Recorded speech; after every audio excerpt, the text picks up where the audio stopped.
Assalamualaikum warahmatullahi wabarakatuh.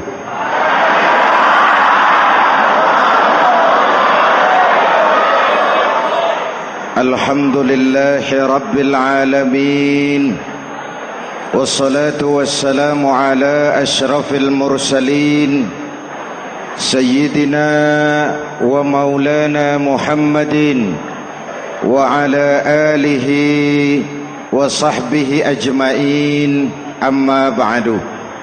Para ulama yang saya muliakan, hadirin hadirat ma'asyiral muslimin yang saya cintai, banyak kita alami perubahan-perubahan yang terjadi,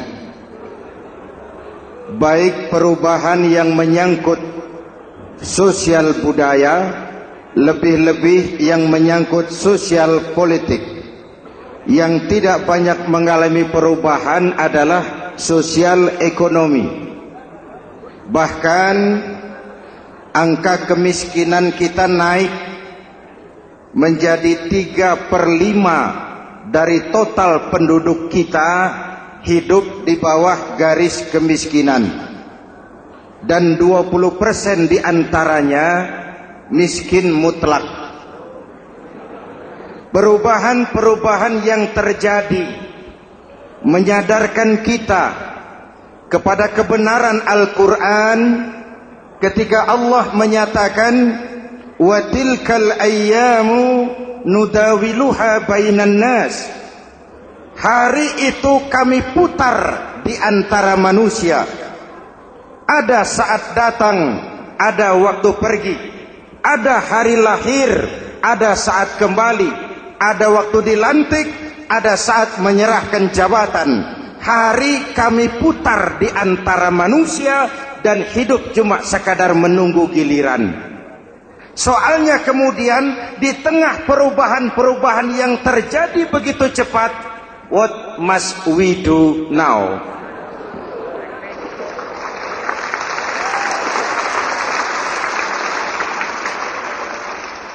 Saya juga nggak ngerti itu. Yang penting kan penampilan. Saudara-saudara kaum muslimin di seluruh tanah air, jadi pemimpin adalah pelayan bagi orang yang dipimpinnya. Okelah, perbaikan ekonomi, pembukaan lapangan kerja baru kita serahkan kepada pemerintah, karena kita percaya mereka orang-orang terpilih belaka yang dipilih dengan kepercayaan akan mampu membawa rakyat keluar dari kesulitan. Amin. Tugas kita sekarang di zaman susah meluruskan akidah. Jangan sampai mbah dukun yang naik ke permukaan. Betul? Islam misinya yang pertama membebaskan manusia dari kemusyrikan. 13 tahun Rasul berjuang di Makkah, menanamkan akidah, meluruskan keyakinan, membentuk iman. 13 tahun membebaskan manusia dari belenggu kemusyrikan. 13 tahun menanamkan la ilaha illallah Muhammadur Rasul dengan seluruh konsekuensinya. Kalau saya yakin tidak ada Tuhan selain Allah, saya tidak akan minta tolong kecuali hanya kepada Allah. Saya tidak akan pernah takut kecuali hanya kepada Allah. Saya tidak akan menggantungkan hidup kecuali hanya kepada Allah. Saya tidak akan minta rizki kecuali hanya kepada Allah. Saya tidak akan melarikan persoalan kecuali hanya kepada Allah. Kalau konsekuen dengan keyakinan ini, mbah dukun nggak dapat tempat.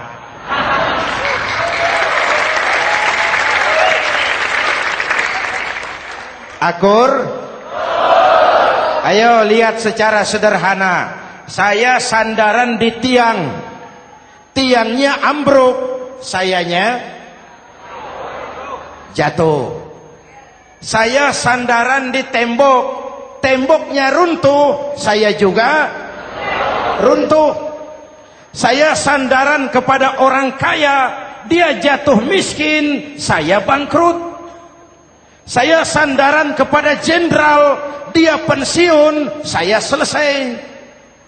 Tapi kalau saya sandaran hanya kepada Allah, Allah tidak akan pernah miskin, Allah tidak akan pernah lumpuh, Allah tidak akan pernah terpuruk, dan Allah tidak akan pernah berkurang kekuasaannya.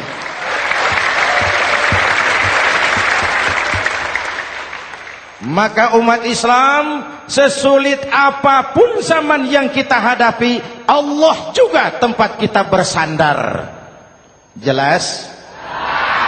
Selama ini kita iman dalam ucapan, tapi sekuler dalam perbuatan.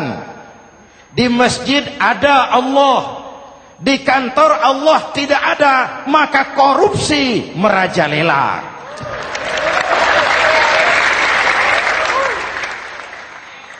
Di masjid ada Allah, di pasar Allah tidak ada, maka timbangan tetap curang. Kita iman dalam ucapan, tapi sekuler dalam perbuatan. Oleh karena itu, sesulit apapun zaman yang kita hadapi, iman jugalah pegangan kita. Allah juga tempat kita bersandar. Boleh zaman berubah, akidah jangan sampai goyah. Karena iman kita hidup, untuk iman kita berjuang, dan dalam iman kita ingin kembali menghadap Allah Subhanahu. Selama ini manusia Indonesia kita lebih banyak diisi otaknya, hati sering kosong, agama dangkal, akidah rapuh, moral rendah. Memang kemudian muncul banyak orang-orang pintar, cuma sayang tidak benar. Indonesia kita bangkrut, Indonesia kita terpuruk, Indonesia kita sakit parah kalau diurus orang yang cuma pintar tapi tidak benar.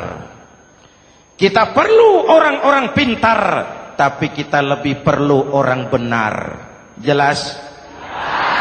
Kalau cuma pintar tapi tidak benar, itu yang sering saya sampaikan, nanti disuruh ngurus beras malah nimbun beras.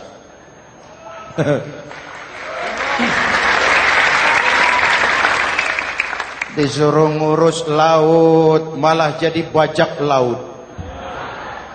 Disuruh ngurus hutan rame-rame jadi orang hutan. Jutaan hektar hutan Indonesia kita ini merupakan kekayaan sumber daya alam kita yang harus digunakan bagi sebesar-besar kemaslahatan rakyat. Yang disuruh ngurus hukum malah bikin hukum seperti pisau, tajam ke bawah, tumpul ke atas. Jangan heran lalu di masyarakat muncul street justice, pengadilan jalanan, sebagai refleksi dari ketidakpuasan melihat sikap hukum yang sangat berpihak. Kalau yang kecil salah, hukum cepat-cepat ditegakkan.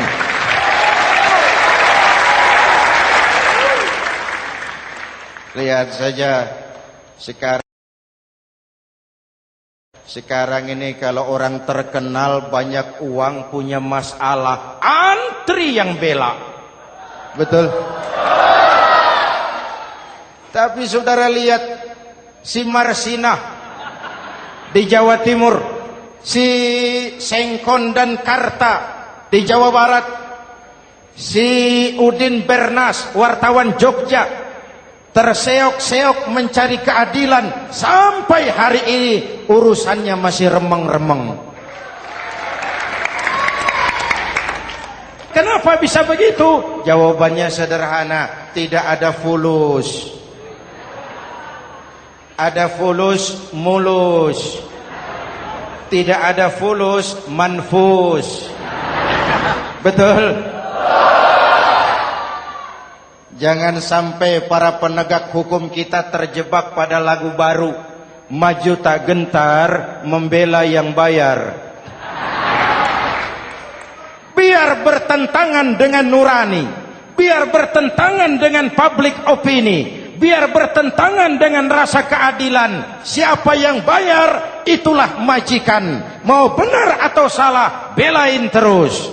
Kalau seperti inilah hukum kita, mafioso keadilan akan tetap gentayangan. Hadirin yang saya hormati, 13 tahun beliau berjuang di Mekah, meluruskan keyakinan, memantapkan akidah, meneguhkan iman. Dari situ segalanya dimulai, dan ke situ segalanya akan menuju. Intan paling mahal, mutiara paling berharga, tidak lain adalah nilai-nilai keimanan. Kalau itu sudah tergadai, apalagi yang bisa kita banggakan dalam kehidupan ini? Kita merasa harta kita berharga, belum ada artinya ketimbang iman. Kedudukan kita punya nilai pun belum ada artinya ketimbang dengan nilai-nilai keimanan. Itu intan paling mahal, itu mutiara paling berharga. Harta baru ada manfaatnya kalau dilandasi dengan iman. Jabatan dan kedudukan baru terasa gunanya kalau dilandasi dengan keimanan. Kalau jabatan lepas dari iman, yang akan lahir Fir'aun baru. Jelas? Kalau harta terlepas dari iman, yang akan muncul adalah konglomerat Korun. Kalau ilmu pengetahuan terlepas dari nilai dasar keimanan, maka yang akan muncul adalah ilmuwan pelacur yang menyalahkan yang benar, membenarkan yang salah untuk kepentingan pribadi. Dan kondisi seperti itu tidak akan membuat kita makin sehat. Oleh karena itu, pada kesempatan ini, pesan pertama saya, menghadapi zaman susah, tetap jaga akidah, tetap pelihara keyakinan. Kesulitan bukan untuk ditakuti, untuk diatasi. Hidup adalah kerja keras, bukan keajaiban. Perubahan tidak akan datang hanya dengan simsalabim abragadabra. Perubahan tidak akan muncul hanya dengan berandai-andai. Perubahan tidak akan turun dari langit seperti turunnya embun di waktu malam. Perubahan adalah kerja keras, sehingga Al-Quran membimbing kita, innallaha la yughayyiru ma biqaumin hatta yughayyiru ma bi anfusihim. Allah tidak akan mengubah keadaan suatu bangsa kalau mereka tidak mau mengubah apa yang ada di dalam diri mereka. Yang ada di dalam diri itu rule of thinking, state of mind, cara kita berpikir, cara kita memandang kehidupan, cara kita mengatasi persoalan. Hadirin yang saya hormati, inilah iman. Berangkat dari ini kita menyadari, ini ujian buat kita rakyat. Dan kita rakyat Indonesia ini kalau sama susah sih sudah kenyang. Ya Pak? Ya Pak? Kita ini sebagai bangsa mengalami apa yang disebut oleh Bung Karno up and down, naik turun, timbul tenggelam, pasang surut. 350 tahun dijajah oleh Belanda, kita susah. Berangkat Belanda masuk Jepang, susah lagi. Pergi Jepang, datang nikah, susah lagi. Lalu kita merdeka, dirongrong oleh berbagai pemberontakan, susah lagi. Makan bulgur, antri minyak. Lalu PKI berontak, susah lagi. Muncul orde baru, lama-lama susah lagi. Orde baru selesai, naik reformasi, mulai repot nasi, susah lagi.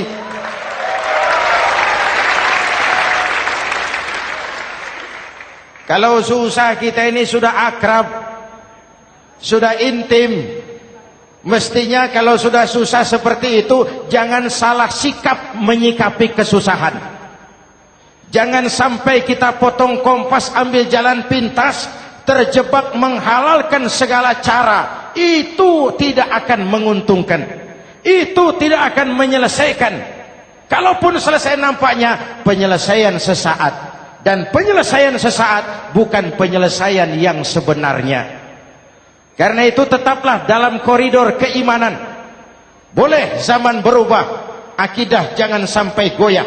Silahkan masa berganti, tapi keyakinan jangan mati. Sekali la ilaha illallah, sampai tetes darah paling penghabisan, tetap la ilaha illallah. Sanggup? 3 orang. Sanggup? 21. Sanggup? Kalau sanggup kita harus konsekuen. Saudara-saudara di seluruh tanah air, misi yang kedua dari Islam setelah membebaskan manusia dari kemusyrikan, membebaskan manusia dari ras diskriminasi, mengikat manusia dengan tali akidah. Sebelum Islam datang, manusia dibedakan oleh warna kulit, manusia dibedakan oleh faktor keturunan, manusia dibedakan oleh faktor harta dan benda. Adalah Rasul yang mengajarkan, innallaha la yanzuru ila suwarikum wala ila amwalikum walakin yanzuru ila qulubikum wa a'malikum. Allah tidak melihat potonganmu, Allah tidak melihat hartamu. Yang Allah lihat itu adalah hatimu dan amal perbuatanmu. Jauh sebelum Amerika teriak-teriak membanggakan apa yang mereka sebut sebagai Declaration of Independence, Nabi sudah mengajarkan kepada kita semua, annas kulluhum li Adam wa Adam min turab, la fadla li arabiyyin ala ujamiyyin illa bittaqwa. Seluruh manusia berasal dari Adam. Adam diciptakan dari tanah. Tidak ada kelebihan Arab dengan yang bukan Arab kecuali takwanya. Jauh sebelum Amerika mencanangkan bahwa semua manusia dilahirkan sama, that all men are created equal. Jauh sebelum itu Islam sudah membebaskan manusia dari ras diskriminasi. Apa dalam konteks kekinian menghadapi zaman susah tetap jaga kerukunan? Ya Pak, ya Bu, oi Bu. Menghadapi zaman susah tetap jaga kerukunan, baik antar umat seagama, antar umat beragama, maupun antar umat beragama dengan pemerintah. Menjaga kerukunan. Jangan saling sikat sikut di antara kita. Sebab kalau sudah rukun, saya ajak berhitung. 1 ditambah 1 sama dengan, itu matematika namanya. Hasilnya pasti. Tapi angka sosial hasilnya aneh. Saya ubah jadi angka sosial. Ayo kita berhitung lagi. 1 orang takut ditambah 1 orang takut sama dengan 2 orang setengah berani. Kenapa setengah berani? Karena sudah berdua. Tadi kan takut sendiri. Kalau sama-sama takut berkumpul jadi setengah berani. Kalau ditambah 1 orang takut lagi, 1 orang takut ditambah 1 orang takut ditambah 1 orang takut sama dengan 3 orang berani. Kenapa jadi berani? Karena sudah bertiga. Kita yang lemah, kita yang marginal, kita yang dikucilkan, bahkan kita yang dilecehkan, kalau mau rukun kita akan kuat dan tidak bakal dipermainkan orang.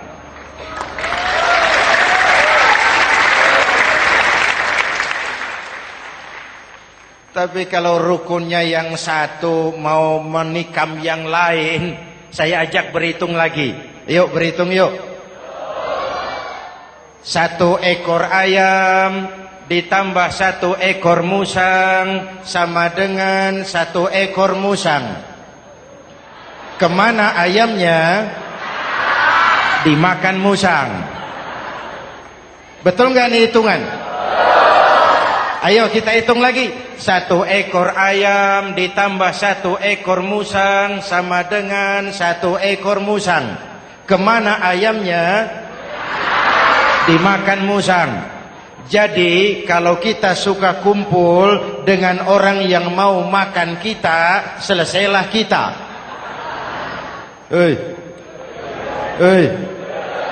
Maka kalau merasa kita ini ayam, yuk kumpul sama-sama ayam, pulang ke kandang ayam. Kalau ada ayam kumpul ke kandang musang, itu namanya ayam minum baygon. Jelas? Menjaga kerukunan. Pertama, antar umat seagama, sesama muslim harus saling menjaga, harus saling memelihara. Baik dia muslim yang jadi kapolri, baik dia muslim yang jadi kasat, baik dia muslim yang jadi pengusaha, baik dia muslim yang jadi petani, nelayan, guru, semua komit menjaga semangat kebersamaan, rukun antar umat seagama. Jelas? Jelas? Hadirin yang saya hormati, atas dasar itu saya ingatkan kembali, kita semua ingin persoalan terorisme dilepaskan kaitannya dari agama manapun. Tidak ada kaitannya terorisme dengan Islam, dengan Kristen, dengan Hindu, dengan Buddha. Tidak ada kaitannya terorisme dengan pondok pesantren.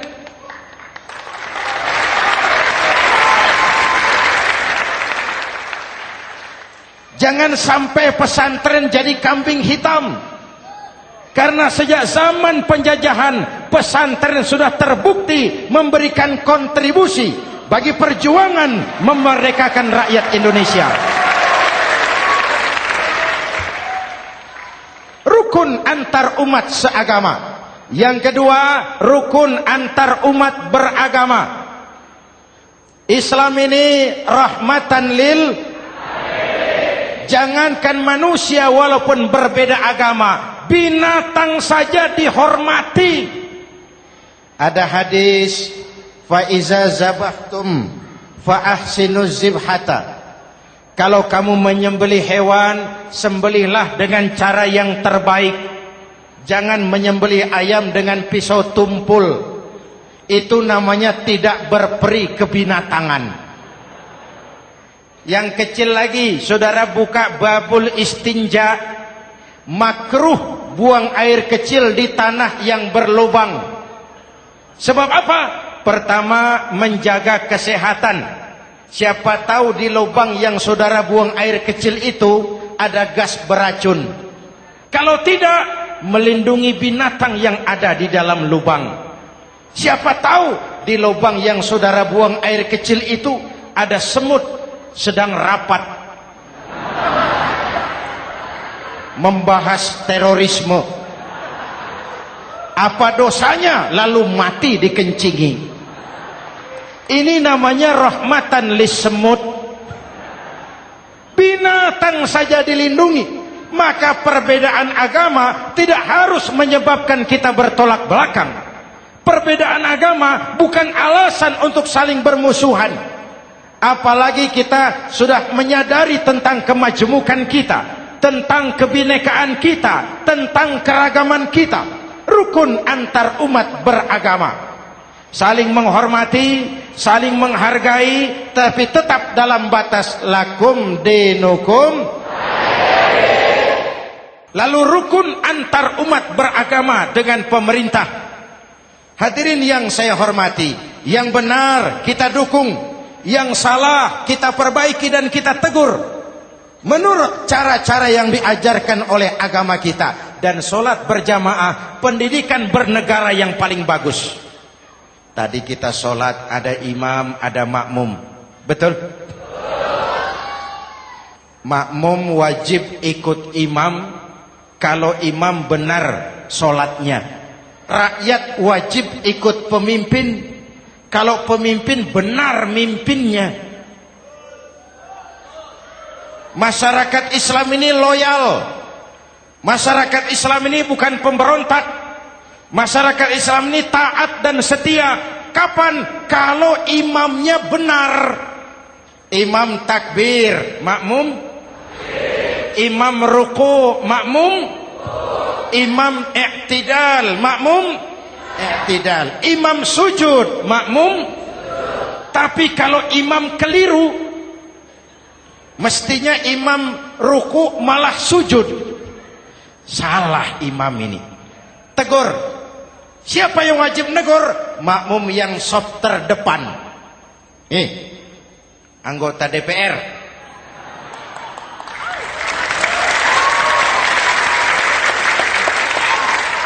Ini wakil-wakil makmum ini. Saf di depan ini. Kalau imam keliru mereka paling tahu. Ngomong. Tegur. Bagaimana negurnya? Ada aturan main. Mestinya ruku, imam sujud. Salah ini imam. Subhanallah. Kan begitu negurnya. Betul? Tidak boleh juga imam keliru, makmum emosi. Main pegang. Weh, makmum salah. Hoi, hoi. Kacau solat. Betul? Anggota dewan ini, saf di depan. Itu kalau imam keliru. Satu saat imam buang angin. Namanya manusia bisa buang angin toh. Apa makmum lalu berkata, demi kesetiaan saya kepada imam, imam buang angin, saya lebih keras lagi. Itu namanya fanatisme buta, loyalitas yang goblok. Imam buang angin, minggir. Iyyaka na'budu wa iyyaka nasta'in. Sampai situ imam buang angin, minggir imam. Lalu saf yang di depan maju. Tidak usah bikin solat baru, teruskan pekerjaan imam. Ihdinas siratal mustaqim. Teruskan. Kenapa? Kalau bikin solat baru lagi, nanti buang angin lagi. Bikin lagi solat. Kapan selesainya solat? Kapan selesainya membangun negara ini? Yang penting imam tahu diri, buang angin, minggir.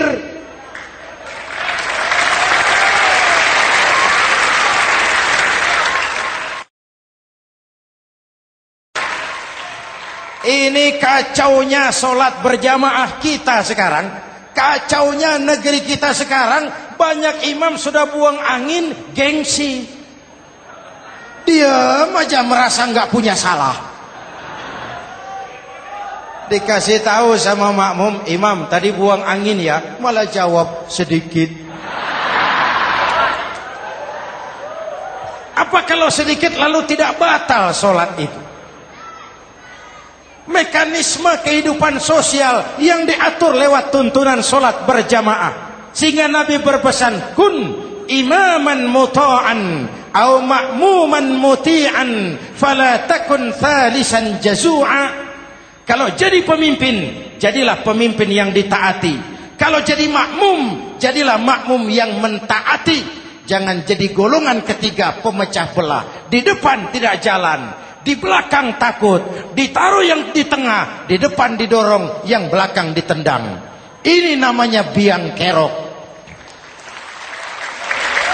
Saudara-saudara, dari uraian singkat ini saya ambil beberapa catatan pokok. Pertama, kalau ada intan paling mahal, kalau ada mutiara paling berharga dalam hidup kita, itu tidak lain adalah karena keyakinan. Hidup jadi indah, hidup jadi berharga, hidup jadi berarti kalau didasari atas sebuah keyakinan. Dan keyakinan itu tidak lain adalah nilai iman kita, akidah kita kepada Allah Subhanahu wa ta'ala. Yang kedua, tetap menjaga kerukunan. Sesulit apapun zaman yang kita hadapi, kita tetap harus menjaga semangat kebersamaan. Kita harus tetap menjadi lem perekat yang menjaga keutuhan, baik sebagai bangsa maupun sebagai umat. Perbedaan adalah wajar, harus dihormati sebagai ciri kehidupan berdemokrasi. Tapi jangan perbedaan menjadi sebab kita bermusuhan, dan jangan perbedaan menyebabkan kita saling berpecah belah. Hormati perbedaan, jangan perbedaan dipandang sebagai permusuhan. Dengan akidah yang kuat dan kebersamaan yang kokoh, ayo kita hadapi kesulitan, kita atasi kesulitan, dan dengan kerja keras untuk menyongsong hari esok yang lebih pasti. Mari kita Fatihah, semoga Allah memelihara kita bangsa Indonesia. Ala hadhihi niyyah wa ila hadratin Nabi. Al-Fatihah.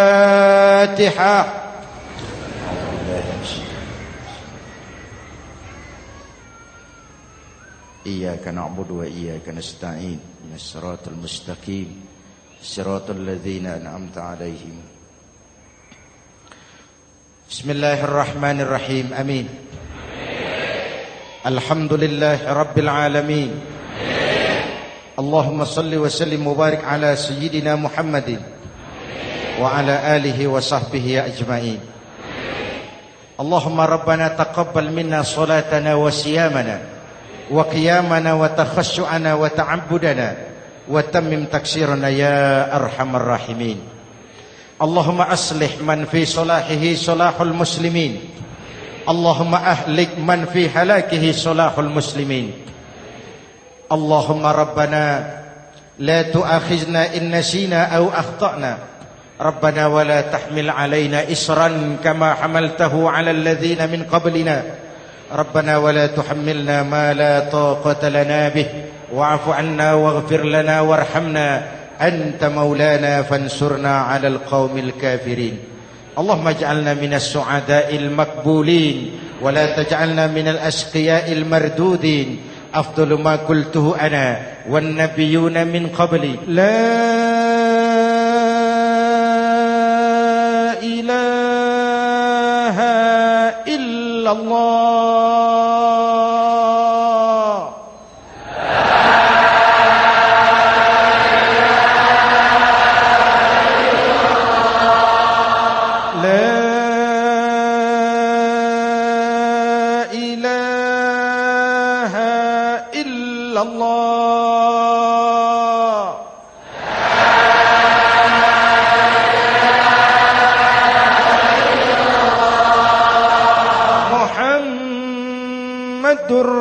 Rasulullah